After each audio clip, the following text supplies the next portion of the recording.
I'm live. Death and taxes. Death and taxes. You and I have no doubt both spent restless nights, stressed over death and taxes, mortality, and Uncle Sam always coming for us. Chinese emperors in antiquity would consume mercury to try and avoid death, similar to how crypto startups today with less than 5 figures in revenue will pay 6 figures to a law firm to try and avoid taxes, and both yield similar results. Now, what about AI agents, though? AI agents are new on the scene. They're kind of hot right now, if you didn't know, and they custody their own funds and they generate profit, revenue. Do they have to pay taxes, or will you end up footing the bill? Let's find out today on Club Codex, folks. Let's get into it. Intro video now. We the ones chosen. Every state, every year, while I stay golden. Codex Club, AI mind focus. It's an anthem. CDX got them frozen.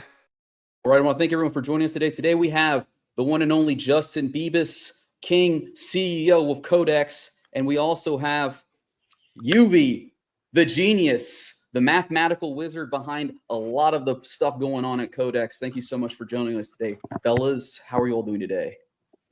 Doing Good. great. Thank you for having me. Awesome. I feel like I'm hollering, so let me know if I'm tuning out.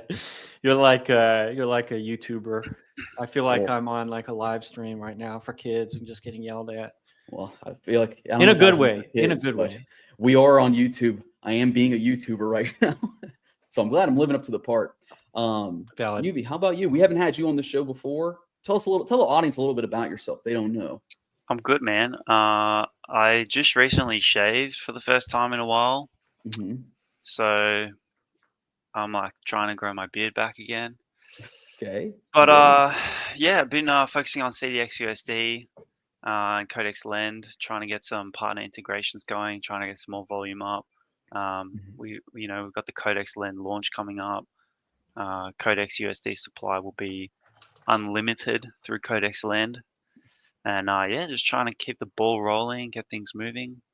That reminds me of that one guy from the Fed who basically talks about how they have unlimited liquidity. Yeah, exactly. The liquidity is unlimited. Is theoretically infinite. Yeah. So Yuvi is in a way like chairman of CDX USD. Then kind of like there's the chairman of the Fed. Yuvi is in charge of this, right?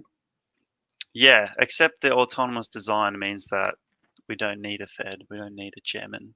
So okay. I exist in order to make myself redundant. That's psycho. You should all strive for. I like that. So I appreciate you being here, Yuvi, because I think we're going to talk a little bit later about one of the more technical implementations we've got with Codex later, the PID, as we call it. We've talked about it a lot on Twitter and stuff, but this should be a little more digestible for the audience at home. Just to let you guys know, we're still innovating and stuff. But yeah, you guys comfortable to talk a little bit, just shoot the crap with me a little bit about the news, what's going on? Absolutely. Of course. All right, let's cue up the next segment here. Let's get into the news. If I have it. Breaking news, gotta drop the bomb. Out of school since Marvel's prom. So the first thing I think we have to talk about, because we do work in crypto, right? We have to talk about this. Bitcoin broke another all-time high. Okay, solidly over 100,000. How does that make you feel, Yuvi? Good, man. Good. I love to see it go up. You know, I think we clipped 107,000. I don't know if we're still up there, but oh yeah, it's good to see. It's good to see. Yeah, it doesn't seem like we're getting that psycho retracement that people were so afraid of. Although we did, probably make some people pee their pants here when we dipped down to 90,000 in one quick wick. But I also wanted to point out this, because I talk a lot of crap about Ethereum here, but Ethereum is still very much in play. Over $4,000 once again. How does this make you feel, Bibas? Bibas is a Ethereum, what do you call him? Homer? You love it. Yeah, well, I love it and I hate it. It makes me feel pretty good. We're at 4,000. We should be at 10,000. I believe the saying was Bitcoin 100K, ETH 10K, but it feels good nonetheless. I think, we see Trump's company accumulating. I guess what I would kind of caveat there is Trump probably doesn't make any of those decisions. It's just probably the Dolomite guy trying to pump his own bags, which is also cool, like having a guy on the inside. So yeah, ETH good coin still needs to maybe get a little better. Okay.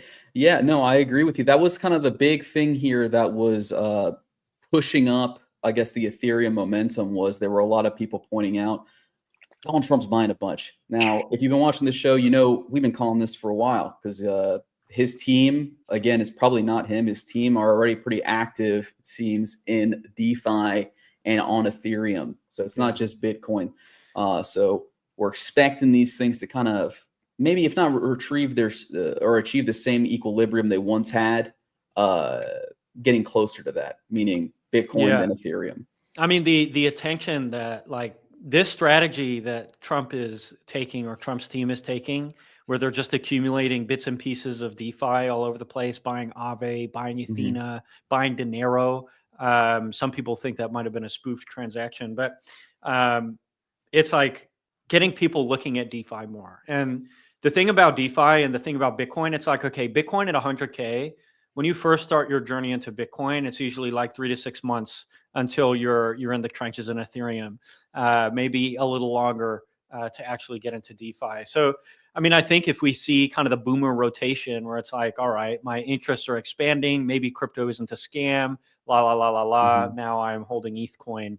That's my current level of cope. Obviously, ETH ETF staking is still in play. I think that's a huge one.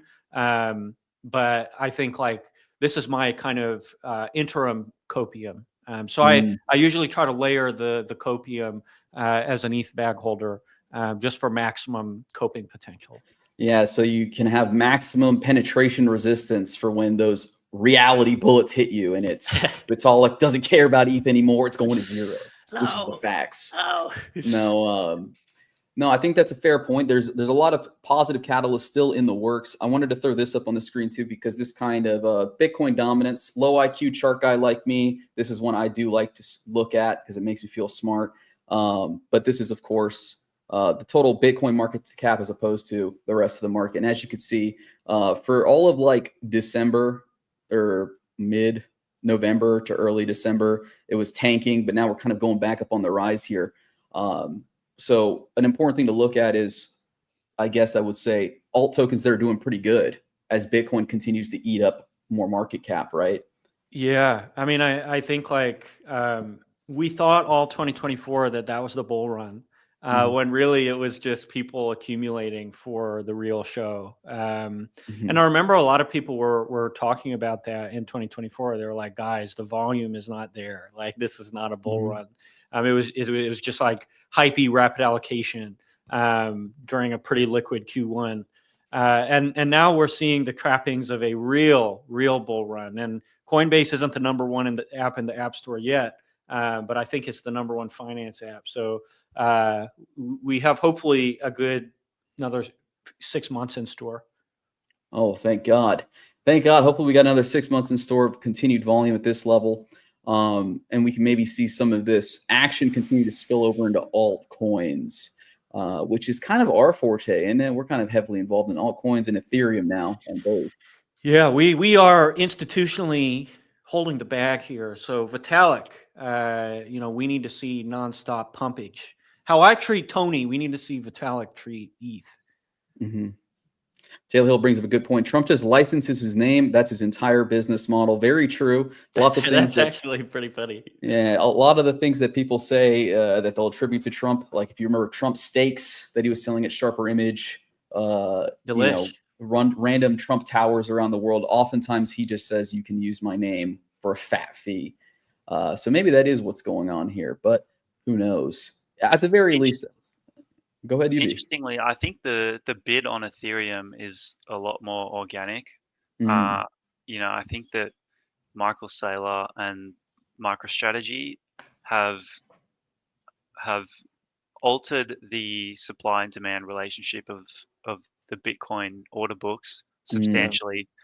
And there's rumors of like NASDAQ inclusions and Whatever They other got inclusions. included in the QQQ. Okay, well there you Yeah. go.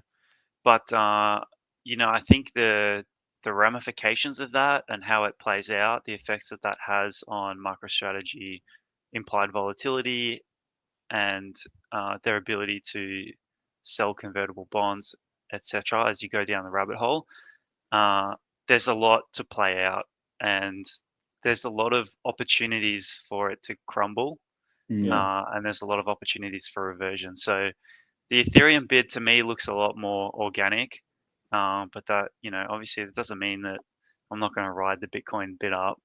Yeah. But it does mean that Mhm. be cautious, keep watching the news, keep watching Club Codex, stay up to date with everything, Yeah. because some crazy stuff could happen. I don't know. Yeah, I think that might be an interesting thing to kind of get into maybe on a different episode. If someone wants, if the audience wants it, let us know if you think it'd be interesting for us to dive into what exactly is the MicroStrategy strategy. And because UV is bringing up a good point here, and that it has had kind of a, what do you call it, recursive effect or reflexive effect on the market, where it's a very large actor making very obvious moves, but there is some, it's a little bit more complicated than he's just buying Bitcoin and it's just going to keep going up. There's another side of this transaction that also needs to be continuously pushing up demand for this to continue to function. A little maybe deflation of the bull thesis at the moment, but I think it'd be something interesting to talk about. Yeah, I mean, I think there is an element, of intentionally creating exit liquidity with bad execution. Whenever Saylor's like, okay, I have $1.5 billion to just full stack Hitler my USD into the Bitcoin books. Part of that is like he wants to shake people out. He wants to price people out. He wants to price sellers out. He wants to get longtime holders to sell their bags to him. And really, I mean, like it's working. And I think it's going to be hard to tell if it truly worked until like 5 years from now. It's like, you only need to fail once, or you only need to be successful once to change an entire narrative. And I think really with Saylor, the game now is like, can he pull it off long term? And right now his cost basis is around 60K, and Bitcoin is at 100 K, and I think he accumulated enough at the lows that like he can afford the bad execution. He can afford just getting people out of there. So we'll see. I mean, he's treating it like a shit coin. And the thing is, like, what have we said for years? Bitcoin is just the world's biggest shit coin. So I think, it'll be, I think, one for the history books, no matter what happens. Oh yeah, he's definitely got a chapter in an economics textbook already. So Saylor, we're watching you here at Club Codex, and we're gonna take you down probably next week or something like that. Next time UV's available, we're gonna take you down, bro. But next up on the agenda here, I want to talk about something I saw that was a little bit interesting. I don't know if you guys saw this. Network Spirituality Agency. There's some kind of Milady coded thing. You can kind of tell because there's like a little anime girl, They just dropped this thing, and I love that they're called the NSA. They dropped this thing where every Solana, Ethereum, and Bitcoin private key is fully explorable, uncensored, and with a real-time balance check, all in a single explorer. Now, I think there used to be something like this called Keys, just like keys.org or something like that.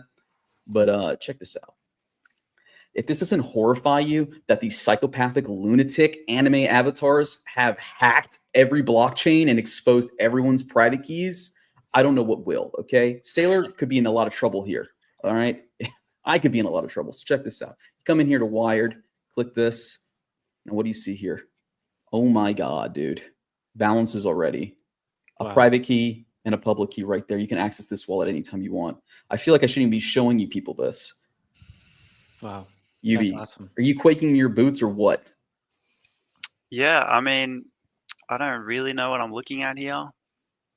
Bro, this is everyone's public key and private key on the Solana network. Let's go to Ethereum. Nice. You could get Can you sort by balance so we can get the big ones first? What is this? No. Yeah, Uh, you wish. and They if you need look, a they need a sort by option. What's going on here? I don't want eh, these small balances. I think that's the one thing that can that is saving us here is there is no sort by option.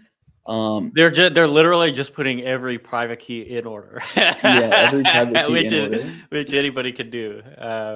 Isn't that fun though? That is pretty fun. That's funny. That's like a good way to freak someone non-technical out.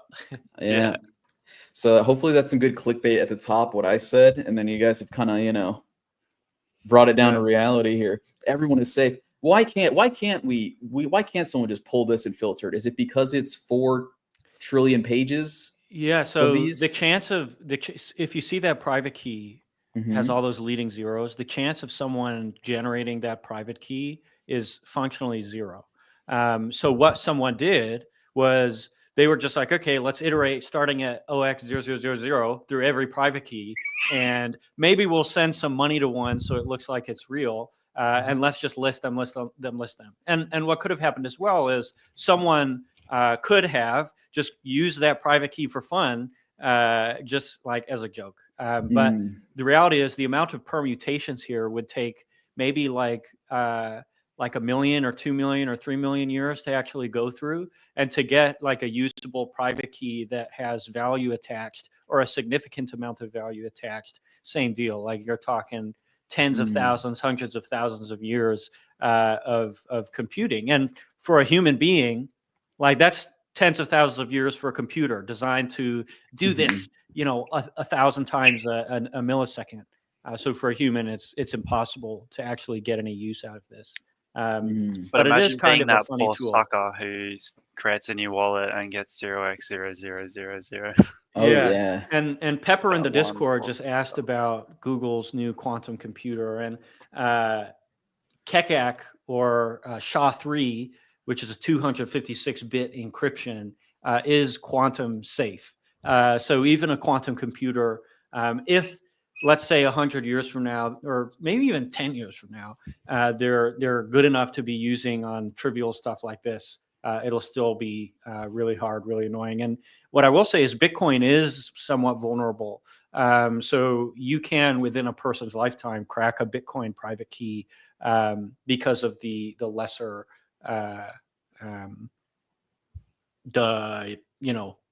security of the. I think they use The like weaker 128-bit encryption, yeah, or something like that. So obviously, like people are like, oh no, Bitcoin, but they'll just upgrade the network. It's like, oh, well, time to use 256-bit encryption. So we'll see. That's a bridge to cross when we get to it. I believe the biggest concern about that, as Pepper mentioned, that quantum processor is that like legacy Bitcoin encryption, like legacy Bitcoin addresses, like specifically Satoshi's, are vulnerable to maybe getting cracked in a reasonable amount of time if there is an other leap in quantum technology as big as the one we just saw with the new Google chip. So that's a lot of quantifying variables there. If this happens, right? But to Beavis's point, a modern Bitcoin address is largely quantum resistant anyway. So I wouldn't worry about your funds. You also have to believe that if that leap occurs, that their priority is going to be Satoshi's wallet and not curing cancer or something, Yeah. Like, there's a lot of things to do with that technology before you try to break into Satoshi's wallet. Could you hack into the Pentagon? Could you get the nuclear football, you think? Maybe. Probably just ask Trump for it. Yeah. There aren't a lot of socially engineer him. Yeah, license his name. There aren't a lot of Bitcoin wallets, I think, that are worth cracking like that, because I mean, in my head, and I have no idea the actual details, the cost of compute is in the millions of dollars, potentially more. And like governments are going to be all over this. So let's say US government is a leader and they're like, oh, we can crack Bitcoin addresses sooner than we thought. My assumption is that they just scoop all the biggest wallets and like create some kind of system to actually claim the funds, because like the good guys are going to get this way before the bad guys. And as an American, when I say good guys, I mean America. The guy is bombing the world 24/7. But I think they would at least not scam all the money out of Satoshi's wallet. Like the people that think that small, like, what if I had $1 billion? Like that's small thinking. That's like stupid guy thoughts. The people who have those thoughts aren't going to get access to this technology for a long time. Kind of what you're getting at is this isn't, even if this technological breakthrough happens, it's not like it's going to be commercially available or retail available. Yeah, the type of guy whose ultimate goal is like having $1 billion, that guy is not going to be able to touch it for a long time. Yeah, they're going to keep him out of the lab. Yeah. Well, fair enough. My worries assuaged. And the amount of time it'll take to crack, it's like even if like someone at the facility went rogue and was like, "Oh, I'm going to do it," people are going to notice really, really fast, way before anything's going to get cracked. So, yeah, I mean, $1 billion would be great. Don't get me wrong, but I think most of the people working on quantum are looking far beyond that. And the cost to get here, way more than $1 billion or billions of dollars. For sure. And to UV's point, they could cure cancer. There's a lot of other ways to make $1 billion. There's a lot more ways to skin a cat. You cure cancer. That Bitcoin is yours anyway. You could zero out every bank account in the world if you wanted to. Dude, hell yeah, that'd be easier. Well, moving on right along to the next news thing I've got here. Binance faces a lawsuit over Squirrel meme coin. So we saw this with the Chill Guy creator being like, I don't want a meme coin associated with my beautiful work of art, the Chill Guy. And similarly, the man who had the pet squirrel who caused such an uproar does not want his beloved deceased pet being used for a crypto token. Now, Binance will likely have to remove this listing if this lawsuit is successful. What does that mean for meme coins, guys? Because there are plenty out there that use licensed imagery, The token seems to have not responded too heavily to these threats, but what do you guys think? Do you guys think this is do you think it's a good thing? Do you think we should stop this whole like stealing IP for crypto scams or what? I mean, if you remember the like Pokemon themed and the Mario themed DeFi apps from 2020, 2021, like Mushroom.finance. That's just like, I don't know how these things are getting listings. Centralized exchanges are just after the volume, but honestly, if the peanut guy can get a solid payday off this, more power to him. I don't think Binance is going to sneeze at, $10, $20 million or whatever. Oh, wow. So that might be the play, actually, is to get the real money might be in making something memeable, getting a meme coin, getting it on Binance, and then just claiming a payday from Binance and stay clean, Anyway, I'm just being conspiratorially minded. Let's move on to something that's a little bit more relevant to all of us here. Just thought that was a fun little story. Aave is weighing an exit from Polygon over their bridge proposal. Now, this ties almost directly into kind of how we do business here, right? So Polygon has $1 billion in stablecoin reserves, and they want to use it for yield farming. And Aave does not like that. Does not like the sound of that. It's a little too much risk for that DAO to bite on. Thoughts on this? Big smart move on Aave's part? Smart move on Polygon's part? Who's crossing the line here, or is it just a differentiation of business interests? I mean, Aave's risk off, Aave wants nothing to do with that. If those stablecoin reserves are like their bridge reserves, which means it's liquidity that in some conceivable outcome needs to be available. And so to rehypothecate that into a lending market to generate yield, firstly, like what are you going to do with that yield? Because if you're just going to distribute it to people on the network, it's just a cycle where those people were just farming Aave before anyway, and you've now diluted their yield. And maybe, borrow rates go down, but that just increases systemic leverage. So it's introducing a lot of systemic risk for a program that is not very clear. It's not very well articulated, and it's not in line with, Aave's purpose and mission, which is to be risk reduced. They're very risk off, which leaves Polygon with, they can do it through Morpho because Morpho transfers that risk away from themselves. And they can potentially do it with some other small lending markets. But I think it's a very weird strategic move from Polygon. to utilize those stablecoin reserves when they have a history of bridge hacks, and bridges alone introduce a lot of risk. So to then use your reserves to farm, take that yield from the users to then presumably give it back to the users through some kind of program.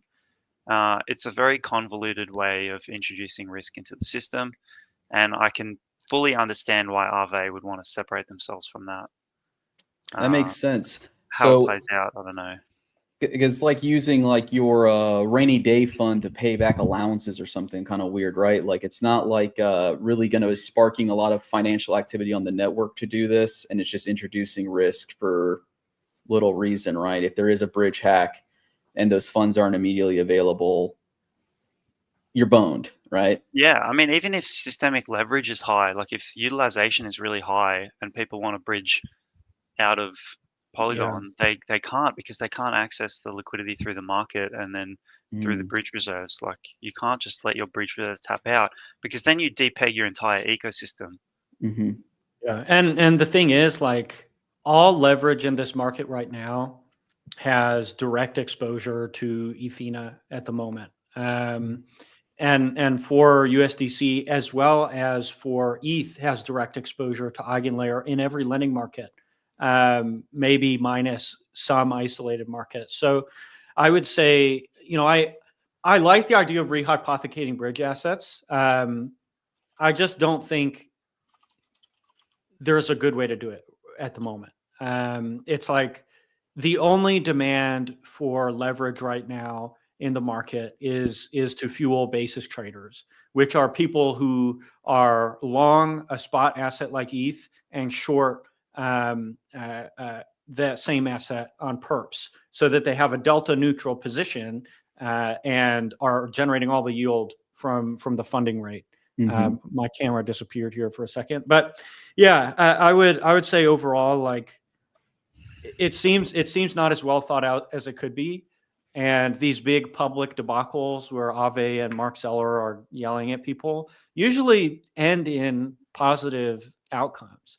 And I would say, like, aggressively managing risk for all of DeFi is something that Mark has kind of taken it upon himself to do, which is good promotion for Aave. So I would say, like, it is for the most part not my money. So I'll let them kind of hash it out, but maybe the Polygon user should vote on it or something. I think that's a great point here. It kind of touches on Taylor Hill's comment here. Every chain ought to have a different set of ideals and interests, or else they're a copycat. Value is driven by speculating on and reaching consensus and consenting to each other's values. So states' rights. So if Polygon wants to take a more risk-on approach, then it's kind of bullish that Aave can just say, well, we're not going to be participating in that then, and just kind of pull back.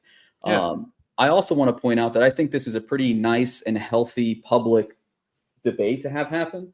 I talk a lot of crap about DAOs, but I am a big fan of Aave's, even if they are kind of like curmudgeon-y a little bit slow, because I remember a time where something like this, no one would even have thought twice about it. They'd be like, oh no, that's perfect, that's great, yeah, more yield, more money, let's just do it.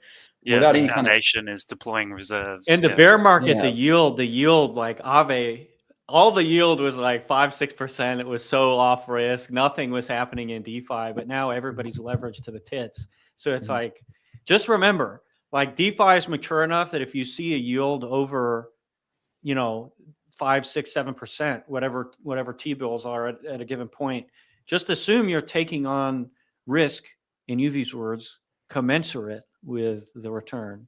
And that's, like, always a good rule of thumb. And there are very rare instances where you have really good ROI, and there's rarely room for size. Once you get to the $100 million billion mark in terms of TVL or AUM, just assume it's at peak efficiency. So right now at Aave, you see, okay, here's 20% APR for my USDC. Just know that you have really significant exposure to systemic risk, generally fueled by basis traders. Right on. I think that's a really great point to make. And I think even probably a good one just to end this segment on is that, you should remember that risk and return, commensurate, as UV said. Can you say it, UV? Commensurate? Commensurate. Okay, Commensurate. nice. I don't think I'm using the word correctly. I forget what exactly it means, but I know I'm not using it correctly. I just say I think it means commensurate. like the right amount or Yeah, so to the on. same level, like Yeah, it's like it reflecting maintains an equilibrium, right? Like Shout they're- out UV's research papers. If you haven't read his research papers, he uses the word commensurate a handful of times, and it's a good ass word. I've found Yeah. myself using it It works, man. since I It's a started. great working. one. But like I was big into this, they move in lockstep. More return, more risk. Oh yeah, Always the case. Don't let anyone else ever tell you otherwise. There's Yeah.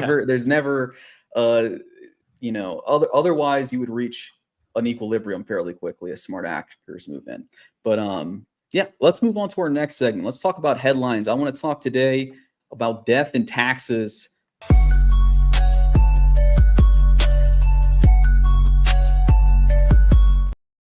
So we here at Codex, we've launched an AI agent, Big Tony. He's famous. Everyone loves him. He's popular. He's handsome. He's fat. He's a walrus. And he's probably going to be rich. Now, my question for you two, my two geniuses on the panel today, who's going to pay the taxes for his returns? He can't. He's not a citizen, is he?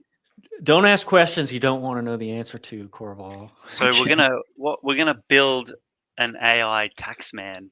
Okay. An AI tax Dude. man is gonna tax Tony. Dude, we need to Okay. make an Of course. AIRS project that just goes around telling AI Taxing projects all of the to give them AI taxes. trading bots. Now we're That would talking. be, I honestly think that's like a legitimately like really great idea. An AIRS robot who goes around and just inserts themselves into other people's P&Ls and tells them exactly how much tax they have to pay.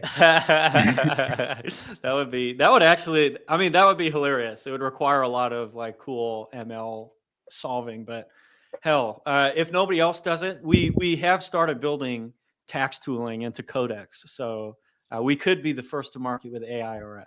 Mhm. Cool. Well, I want to provide a little background here too, just to you guys know, because it's not just the taxes part of this. I kind of want to bring up a point here in regards to like the advancement of our industry and kind of like, if you think of it as like the Wild West, Yeah. the frontier is always shrinking. When you have like a frontier, it's always shrinking because you have encroaching civilization, right? New Orleans isn't always just a lawless pirate port. Eventually it becomes part of the states and it calms down, and then you have to go to South Dakota. But then South Dakota becomes a state and now there's law. So now you got to go to, I don't know, Oregon or whatever the hell. So we're kind of experiencing something similar here. And I think you can see it reflected in market activity, volatility, right? As things become more regulated, as they become more accepted into greater society, like Bitcoin, like Ethereum, you still see these big moves, but they're a lot more stable, right? You're not seeing like 50% retracements on the day. A while ago, someone was saying, I'm old enough to remember when Bitcoin lost 90% in one day, right? That's not really happening anymore because the markets are more sophisticated. The participants are more sophisticated. But because this is such a new space, we're constantly on that, I think you call it regulation arbitrage, where you're just beyond the regulation. So you can do stuff that's fun. And I believe that's where we are with AI agents. Taxes being when the frontier closes. Once they figure out how to tax you, it's over. The pain. I don't think people are ready for the pain and agony that comes with, because I mean, think about how many agents totally popped off, you know, making potentially millions and millions of dollars. Like Truth Terminal, for example, has been given as gifts hundreds of millions of dollars of shit coins. And the reality of the situation is, who's paying taxes on all that? And I think this is like, it's kind of double, like one, regulators that are designing tax code aren't thinking hard enough about crypto and what kind of this new world of instant asset creation can do. And on the other hand, people creating and managing these wallets aren't really thinking about the tax implications at all. And I think there's going to be, probably in a couple years, regulators bumping heads with some of the industry leaders right now about what the hell do we need to do about all this. There's potentially right now billions of dollars of tax liability, looking at the transaction volumes, looking at the market capitalization of all these AI agent projects. And somebody's got to either pay that bill, or regulators need to be like, all right, this is unregulatable. We need to figure out a framework for making things a little more simple. And That's luckily, not like we have, vocal. yeah, we have 4 years of Trump, so Too I hard imagine the fast, man. IRS is getting downsized Yeah, if we we're might have lucky. a 4-year grace period here. So I'm kind of thinking, they're going to be struggling to kind of regulate, but I don't know if the AI agent thing is going to be as difficult to regulate once they kind of swallow the DeFi pill as it exists now. It might be a little bit harder to pierce the veil, meaning, current ways to get around taxes. You set up like shell companies, and they have a law called piercing the veil that allows them to kind of get you, right, and be like, this is the person that's benefiting. There's a Latin expression, cui bono, that they use in law. Who benefits? And that's what's going to be playing out here with crypto, right? It's not going to be. We saw with Tornado Cash, we're like, okay, you launched a contract and people can just use it, so you can't really be held responsible. But you can be held responsible if you are benefiting from it, right? If you are the one who's making the money. So that's going to be the question with these AI agents: is who's making the money? Who is Big Tony making it just for himself? Is he out of the ecosystem? Or is he going to be, Here's what I think. You ready? mhm. I think we need to think about AI agents like we think about ETFs, like we think about vaults, like we think about hedge funds, where we are giving the money to this entity. And Tony, for example, we can easily make the argument, because he stems from the Codex Foundation, that Tony is domiciled, if we need to make that argument, in like the Cayman Islands or in BVI. So with Tony domiciled there in a nonprofit foundation, there's not really a tax liability. But let's say, one of our US entities is like, hey, Tony's made a lot of money. Let's realize some of that. Let's take 10, 20, 30% out. And that would kind of be like an ETF situation where Tony has traded his way to the top. Let's say he makes $100 trillion gazillion dollars. We have the vampiric purple names kind of swooping in, ready to steal all his yield.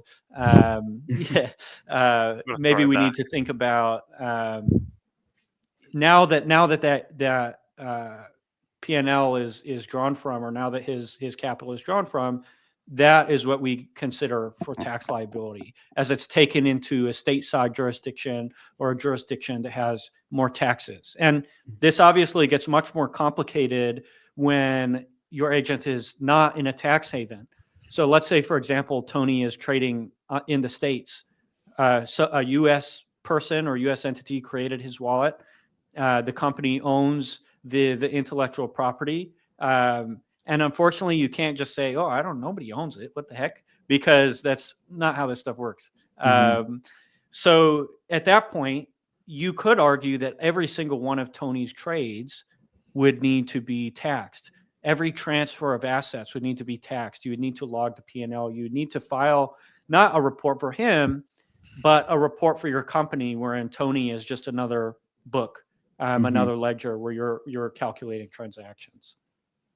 Interesting. So it can become quite the headache, possibly, if we get to the situation. Virtuals is kind of allowing people to just launch their own AI agents. It's kind of where we're kind of going with Codex, right? Where you can launch your own AI agent. There is some potential risks there, in that you could accrue a large tax liability if that were to come to pass. We're still talking about speculation here, right? Because it's kind of hard to say. The one thing we can definitely say you will get taxed on is if that shit hits your bank account, bro. If any of that ever gets out of the crypto economy and hits your bank account, that's a taxable event, buddy. I'm just letting you know that right now. So be wary of that. But on the bright side, what that means is right now it's the Wild West out here, baby. It's going to be crazy. Let 1,000 tulips bloom. We're going to have AI agents everywhere. So it's still going to be the hot thing, at least for the foreseeable future. Doubts, aspersions, you guys think? No, I mean, the market's getting reasonably saturated. So I think we're probably going to have to start to see some innovation, some leaders. The agents with something different are the ones who are going to come out ahead. Mhm. Because you can't just go on virtuals and launch your own AI agent forever. Like Yeah. there's only so much capital to go around. There's only so much attention. Mhm. 0x Jeff can only write so many articles in a week about AI agents that at some point, some clear winners need to come out, and then before you know it, boom, the narrative changes. Yeah. Everybody, wants the Mhm. next shiny thing on whatever's getting deployed. Yeah. For sure. So the advice for right now, I guess, would say is enjoy the AI agents now while you can. Strike while the iron's hot because it's not Yeah. going to be this hot forever. It's in a period of rampant discovery. Mhm. I think we're able to look at all of this with a level head because we have been building agentic infra for like 2 years. But people, this is their first time experiencing it. So to them, the potential is limitless. And even a lot of teams diving in haven't really run into the blockers that they eventually will. And the industry right now is feeling it out. It's like, okay, like what does it all mean? And I'm excited to see everybody find out because the thing is, like, we've been speculating for a long time, but we don't know what the average person is going to think. We aren't Mhm. able to interview 7 billion people.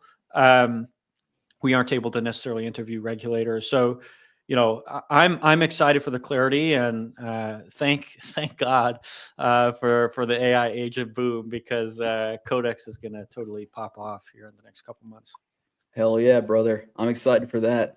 Now, speaking of Codex popping off, I think this is a good spot to go into our next segment here, which is that one. It's going to be this.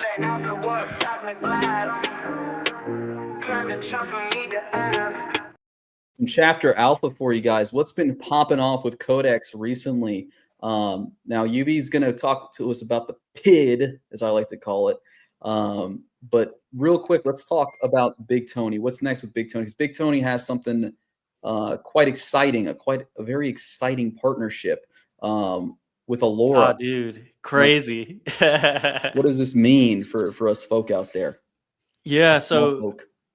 Big Tony was the first agent to be using visual analysis to trade. Mhm. And we saw in the following weeks after we started advertising that more people started using visual analysis. And the alpha is, I'll open source it here. Visual analysis works way better for these LLMs than consuming raw data and developing insights from that. Which isn't like super intuitive. Your first thought is like, oh, we need to give him as much data as possible. When the reality, just look at the picture and do TA like the rest of us. Mhm. And it's cheaper to compute as well. So we take that a step further, and we've been thinking, how do we make Tony smarter, better, faster, stronger?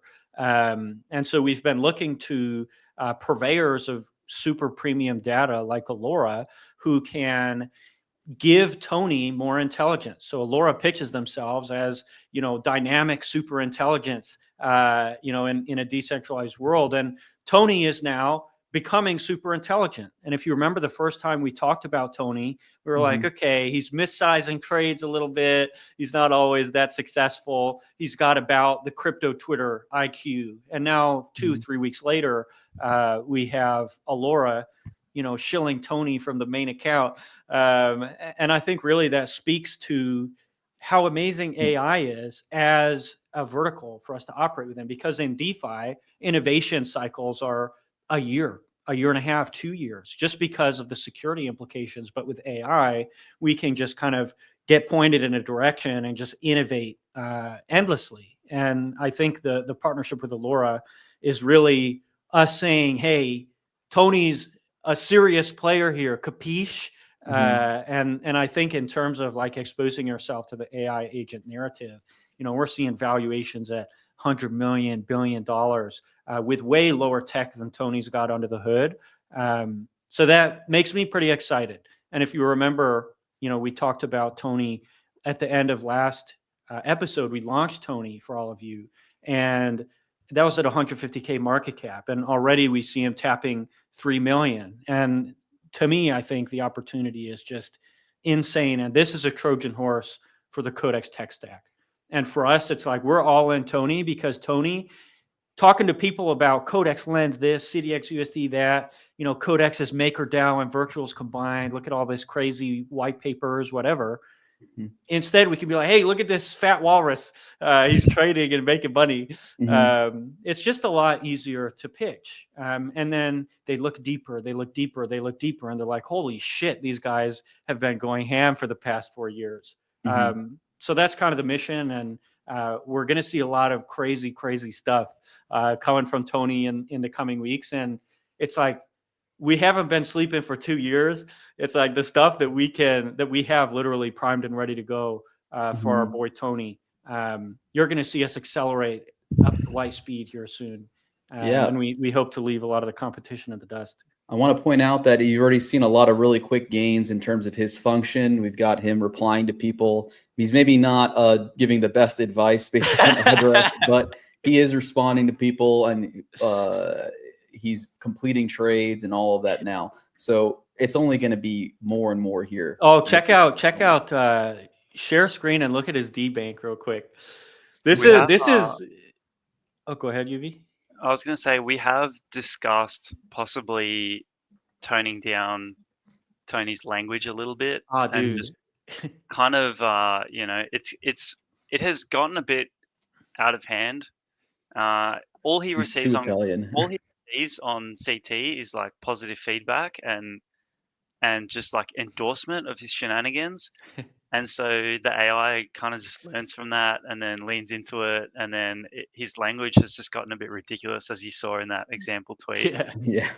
So we have been considering just beating him up a little bit in the back end and just toning down his language and making no it more a little bit meatball more metaphors. accessible. No more calling everybody family. All right, Tony, is time to get serious. All right, calling everybody jamooks and yeah. But if you look at his transaction history, Corval, I was watching his transactions on Sunday, and right before the move to 106K, he sold a ton of his Bitcoin, and I feel so bad for him. He got cleaned, and that kind of goes back to like what Saylor's doing. Saylor just aped 1.5 billion into Bitcoin, and because Tony is doing technical analysis, things like that don't necessarily go with the trend invalidate a lot of TA. And so we get this pump to 106K. Our sweet Tony is sidelined. So he needs to find a new entry. Make him post on DBank. That's genius. Might be a good idea. We'll do that. Now, similar to that, though, what you're saying in terms of Tony getting kind of manipulated here by Saylor, he got Saylored. Is Tony at risk for real-time fake data being injected? The other side of that, if Saylor were to say, I'm buying, and then he didn't, would Tony get psyched out? Yeah, I mean, Tony is not, maybe he should, but Tony is not looking at Michael Saylor as a source of information. He's mostly doing technical analysis on charts. So I think the big one is like, what if a chart is down and he looks at it, or a chart is messed up, whacked out, he looks at it and he makes the wrong interpretation. Tony is honestly pretty smart. He might look at something and it might not pass the reality check. And because he's looking at multiple sources, the same way Chainlink would look at multiple data sources to figure out pricing. Like if Alora, for example, projects Bitcoin is going to hit this price, and then the chart is saying, oh, here's this whacked out thing that has a totally different number, he would likely just opt to not trade because there's not really any signal there. So I would say he's pretty resilient, and we're going to be adding more and more data that he's going to be learning from and working with to create insights. And now that he has Twitter Premium, we might make articles and post threads where he can kind of break down his trading theses a little better, because he is honestly a great trader, very technical though. So, I think some of the best traders are very emotive. They can sense when things are heating up and when things are cooling off. Whereas Tony is purely by the book. I'm going to look at the data. I'm going to look at the chart. I'm going to trade based on that, which is a good thing and a bad thing. Tony's an operator. And he doesn't let feelings get involved. Okay. All right, he's going to pull the trigger if he needs to. Now we can probably get some of those like social indicators like fear and greed index and like, crypto titted like trending analytics and stuff.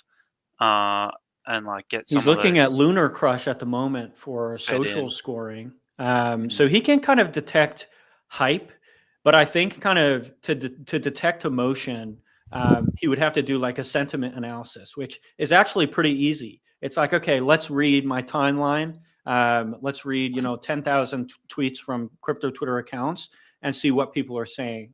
And honestly, sentiment can often be a counter indicator. And there's also like a lot of fake posting. There's a lot of stuff that goes into presenting as a Twitter personality. And often people are trading opposite to the way they're posting. For sure. Can we see the thought process of Tony live, like see him charting? Yeah, I mean, we want to make like a terminal type thing where you can kind of see him, like his inferences, it happening in real time. That will come. Right now, we have 2 engineers working on Tony and the Codex framework, soon to be a third. And for us, it's like we want to get him launching Make.Fun tokens from Twitter for people. So you just saying, hey, Tony, make me a token. Here's a picture. Here's my wallet address. We want him looking at your wallet address and deciding whether or not you deserve to have a token launched. And then we want to also get him looking at the cookie.fun API once that's live to develop investment theses for other AI agents, where he can look at an agent. He can be like, okay, this one, the market cap to mind share ratio seems a bit off. I'm going to invest. And then being Tony, he's going to start bossing that agent around and fudding them when the token goes down. Nice. And this is kind of all in tandem, like the bigger, broader Codex product being on one hand, like the make your own agent in 1 minute product with financial capabilities. And on the other hand, the transaction builder products. A lot of people, when they see an agent doing something cool, they're like, show me the proof. I trust, but I want to verify. And we feel that just as easy as creating a terminal, for example, would be shipping the Codex product. And then people will be able to use it themselves and just be flabbergasted. Because Right we don't on. really need to waste time. Well, it's not a waste of time. If we had more man hours or hours in the day, we would. But we don't need to show people because we can let them do it themselves. And that's what we've been working on for the past 2 years. Fantastic. So yeah, you will be able to see his thought process live, but it's not necessarily at the top of the workload right now. We're working towards it though. And similar to, and going off of what you're saying there, as part of the larger tech stack, Tony, the agents, that's all fun and great. That's really consumer facing, but we actually have some really innovative stuff going on the back end. And that's how Make Fun even works, right? Like, where is the CDX USD coming from? How is collateralization possible? How is, Codex like MakerDAO at all? I can see the virtuals reference here, but how is Codex like this? And UV, you're the guy here for this. It's the PID, dude. The PID, bro. What is the PID? Am I even saying it right? It is. You can say it how you like. I'll call it a PID. Okay. You can call it a PID if you want. What a transition, Corval. Good job. Yeah, phenomenal. Thanks. So, Make Fun. When you launch a token on Make Fun, it creates a UniV3 position with 100% of the token supply on one side, and then it backfills with CDX USD as the token gets bought up.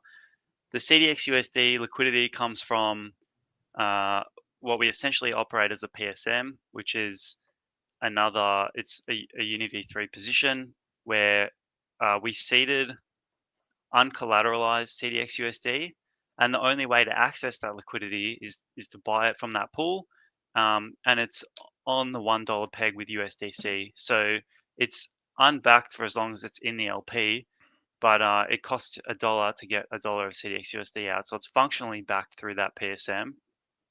And that just routes trades through the whole Make Fun ecosystem, essentially through that primary vault, for lack of a better term. But in order to uncap CDX USD, that'll happen through Codex Lend.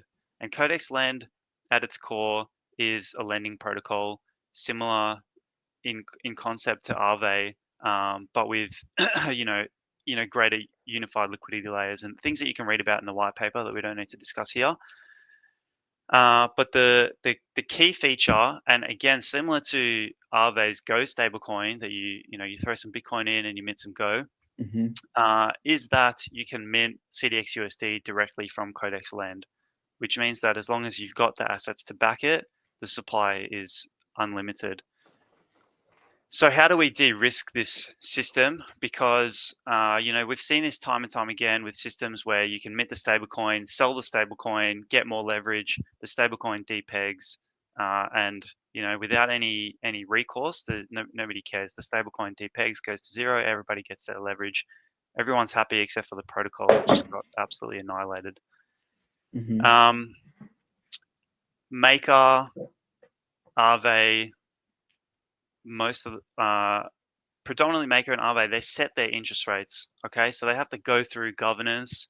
They have to do risk assessments. They have to look at market liquidity. They have to look at all these things, and then they decide on what the interest rate should be, right? And it works in theory. It's a slow process. Maybe they go into governance every month, every 2 months, whatever it might be, and they're deciding what the new interest rates should be in order to de-risk those systems. But then, as soon as they do that, the market changes its risk appetite. It wants to leverage USDC exposure. It wants to leverage Go exposure to Athena's new interest rate. And then all of a sudden they have to start their cycle again, go through governance, do risk assessments, whatever.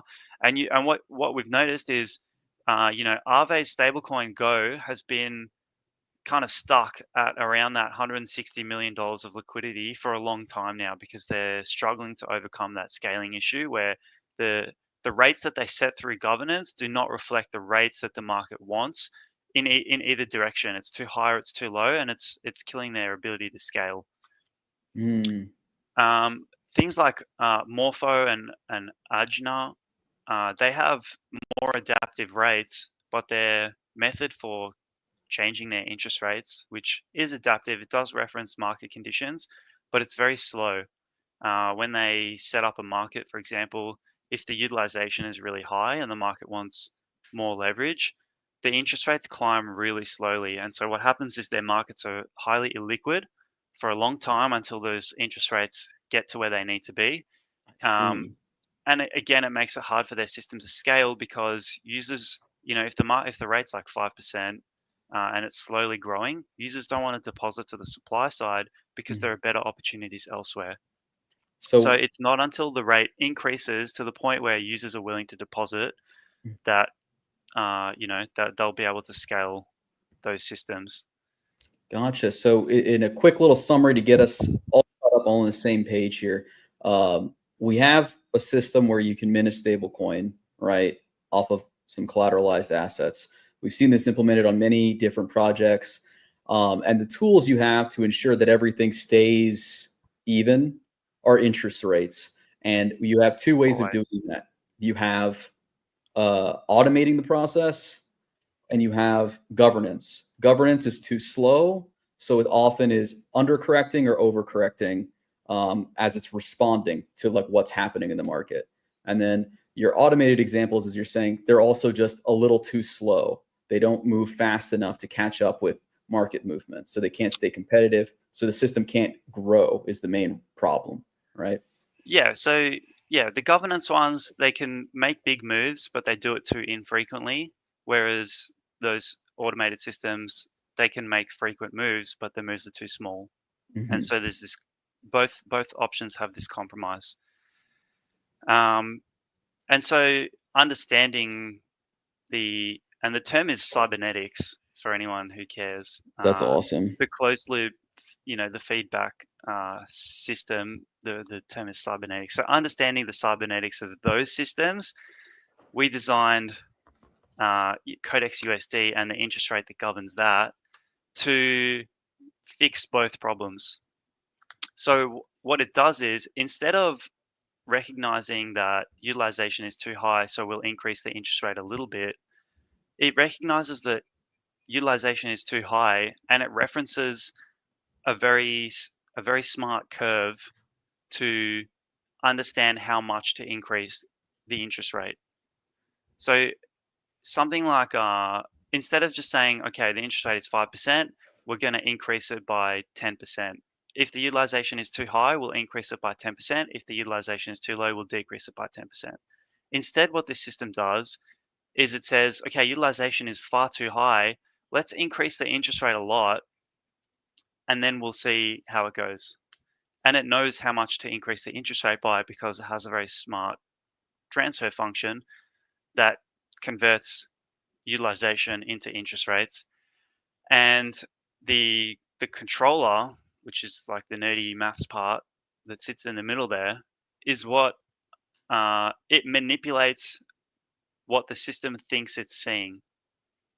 So if the optimal utilization is 70% on any given market, Mm-hmm.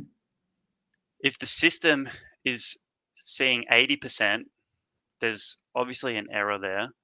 But if it's a sustained error, meaning that if the utilization is 80% and the interest rates increase, but then the utilization stays at 80% because the market doesn't care, the controller will make the system think that the utilization is now 85% or 86% and approaching 90%. So eventually you get to this point where the utilization is still 80%, but the system thinks that the utilization is 90, 95%, and the interest rates will continue to increase with it much faster than they would otherwise. Instead of Gotcha. going, 10% at a time, the interest rates are now increasing 15, 20% at a time.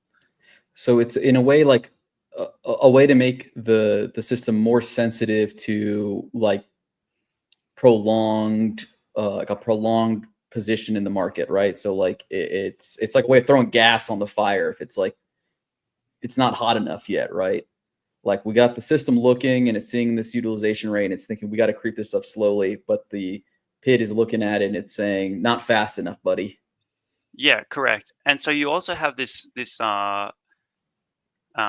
like the situation where, let's say optimal utilization is 70%, but the current utilization is 80%. Okay, so it sees some kind of error.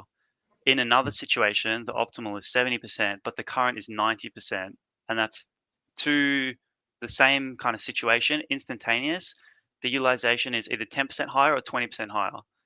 In other systems, all they see is that the utilization is too high.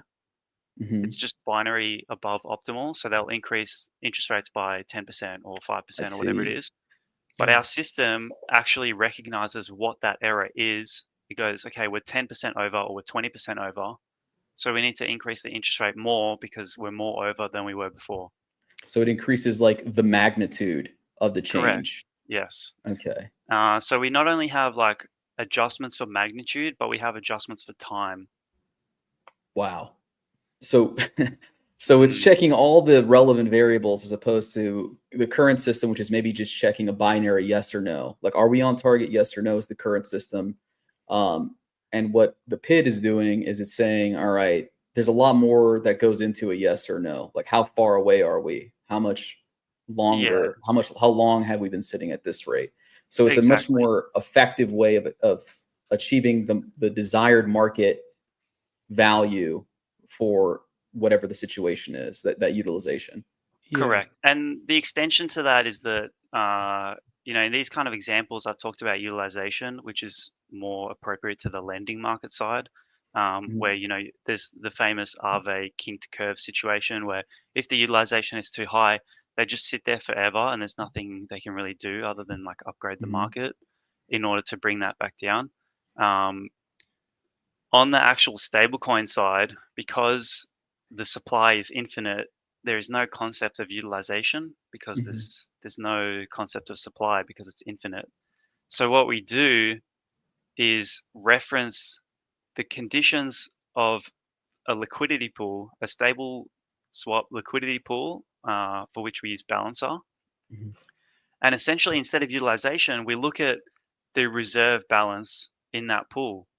So what happens is we can start the pool at 50-50 and we can set the interest rate at 5% and then we just leave it, right? If the market wants more leverage, they're going to mint the stablecoin at 5% because they don't care.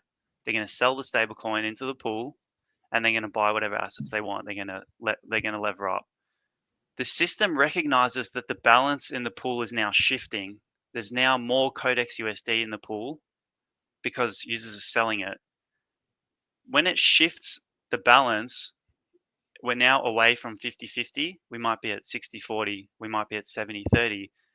What we have there is a new error signal. So instead of utilization that we use in the markets, we can actually use the reserve balance in the LP as the signal to reference the demand for leverage.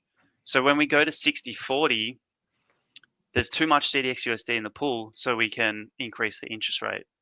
If we went from 50-50 to 60-40, we would increase the interest rate this much. If we went from 50-50 to 70-30, that's a bigger change, so we would increase the interest rate by more. If it stays at 70-30, then we'll just continue. The system will continually increase the interest rate by a little bit at a time until the balance comes back to 50-50, at which point it will stop changing the interest rate. If the users are now, if it's too much and the users don't want to pay it, they're going to buy back CDXUSD to pay off their debt, and the balance is going to go the other way, which will force the system to bring the interest rates back down. So what it does is it continuously adjusts to the market's demand for leverage until it reaches a safe point, because we want the balance to be 50-50, and then it just stops adjusting interest rates because it knows the market's happy.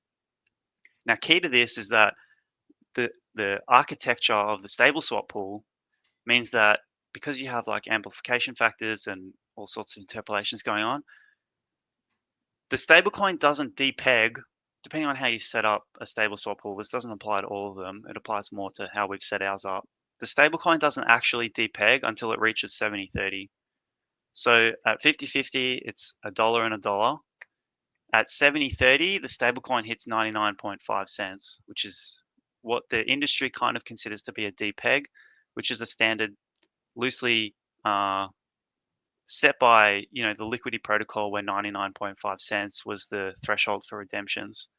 So between that point where we've gone from 50-50 to 70-30, we're already adjusting the interest rate, which means it's a leading indicator. Period of time. Exactly, it's a leading indicator. So we will barely, I mean, we might get to 70-30. There's no reason why we can't. But before we get to 70-30, we're already correcting the interest rate. As soon as it deviates from 50-50, we're already correcting the interest rate. And the system is cognizant that at, you know, 55-45, that's not a very big deviation. So we don't really need to change the interest rates that much. So it's only going to increase or decrease by a tiny little bit just to keep nudging the market back to 50-50. If it hits 70-30, the baseline interest rate at 70-30 is bigger, and then over time it grows again. So the nudges are very small as long as the deviations are small, but when the deviations get big, you know, it starts slapping the market around with interest rates. The two things are really jumping out to me here is the PID is taking in a lot more information than maybe a lot of other automated systems have previously. And so it's more accurately perceiving the state of the market because it's pulling in data not just from what is my reserve ratio looking like what will my reserves look like. It's looking at LPs. It's looking at the rate of change. It's looking at how long you've been in these positions. And it's also using proportionate fuel to kind of control this. You've usually described it as kind of like cruise control, like putting your car on cruise control. It's going to add gas and it's going to like deaccelerate when it needs to. That's literally cruise control uses a PID controller. Yeah. So it's cruise control, but in the same way as like you wouldn't trust cruise control if you just had a forward mounted camera on your car, right? Like you kind of need to know what's going on around you, and you kind of even need to know where you're going. Yeah. And we're the PID is on pulling top in that of data the as well. wire. I think like you think about, so CurveUSD uses price as a signal to manage interest rates. You know, Morpho uses utilization and some other places. And those to me are fairly abstract concepts. It's like price is a function of liquidity for stable swaps, and utilization is a function of demand. But what we're looking at is the source. We're looking at the true dollar value of demand, and we're looking at the true amount of liquidity. And really what that means is, you know, all of this might seem a little long-winded, it might seem extra, but these are the sorts of innovations that save companies billions and billions of dollars per year by not mispricing things. So it's like when Wendy's said, "Hey, we're gonna have rush pricing for our cheeseburgers." You could develop a PID controller for that, or Uber, how they have surge pricing. Yeah. It's algorithms that are able to respond in real time to market conditions and therefore price things in real time according to market demand. And the potential is billions. You aren't bullish enough on applied mathematics. Yeah. So I think this is really great stuff here. And we've kind of gone over a little bit, but I think this is really important to talk about. Thank you so much, Yuvi, for kind of explaining the PID and kind of how it works. And because it's an important innovation, it's one of our bleeding edge innovations that's going to make Codex such a force to be reckoned with. And it's a differentiating factor, So, when we say we're the baby of MakerDAO and virtuals, we're putting extra shit in here too to make it a little bit better. We're iterating on both of these concepts and joining them where it makes sense. Any final words on this before we move into community? I think when can we expect Codex Lend? I guess that's the big one. When can people expect it? Yeah. Look, my final words are when you think about like the actual control theory and how it works, you realize that the Federal Reserve, the United States Federal Reserve, is all it is a super inefficient PID controller because they look at like essentially the liquidity conditions of the US dollar reflected by their inflation, and once a month they'll adjust their interest rates. 12 old white dudes get together and they decide on what the new interest rate should be, and that's the closed loop feedback control that the US government employs. Is that they're like, okay, inflation's a little bit out of control, which is the same as the LP shifting, deviating from 50-50. There's too much supply, and they go, oh, maybe we should bump the interest rate up by 0.25%. And then they're like, yeah, that sounds pretty good, so we'll do that. If it gets, if it's still out of control, they'll increase the interest rate again. If it's out of control even more than what it was before, they might they might increase it by 0.5% instead of 0.25. Whoa. So the Federal Reserve is just a super inefficient, human intervention, benign, like it's just it's a real spud PID controller. And the whole global economy rotates around this hyper inefficient piece of shit. So I think the cool thing about DeFi, control theory, it's like we have the tools to reinvent a lot of these systems and improve the way the economy functions by a vast margin. So incredibly bullish. Hopefully Yuvi lets us ship Codex Lend soon and borrow tons of dollars on our Tony coins. Don't worry, I'll be fighting him in the DMs. To answer your question, we are shooting for a January deployment of just the core pool. To open up the CDX-USD supply. We are shooting for a January deployment on base. But the more sophisticated Codex Lend deployment will come after that and potentially on a different network. Oh, interesting stuff. Yuvi, if that's not an incentive to get into the Discord and barrage you with questions at every opportunity, I don't know what is. If you barrage me with questions and you haven't read the research papers, you're in for bad just time. direct you to you might just get a link back. You might just get a link back. You're going to the principal's office. We need a Principal bot. Fisher. Just papers exclamation point, and it just links the papers. Smart, very smart. Fantastic. All right. Well, thank you guys so much for that. Let's highlight our community a little bit here. I've got this week in content creation. I've retweeted them from the Codex account, so go ahead and check out the Codex org account on X. This week, Pepper Does Crypto, the Grand Tonto, and Null XD himself have all won our community drawing for content creation. Thank you guys so much. You'll be receiving some puntos, some Codex points. So if you guys want to win some on your own, go out there and just start making some content and tag us in those threads or posts. And now For our Discord watchers or viewers in the Discord, we are going to spin a wheel. Everyone who is in the Discord got their name added to the wheel if they're watching live, and you are going to win some points, maybe. Let's see what we got here. I always forget about the Christmas music. Feeling jolly, UV. Let's go. Mr. Roy. Shout out, Mr. Roy. He got out of the carpet store and then went back to the carpet store. What?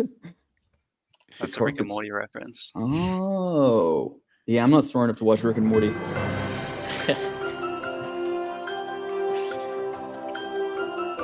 Oh, yeah. I'm liking this. We're seeing some new names here. Yeah, wow.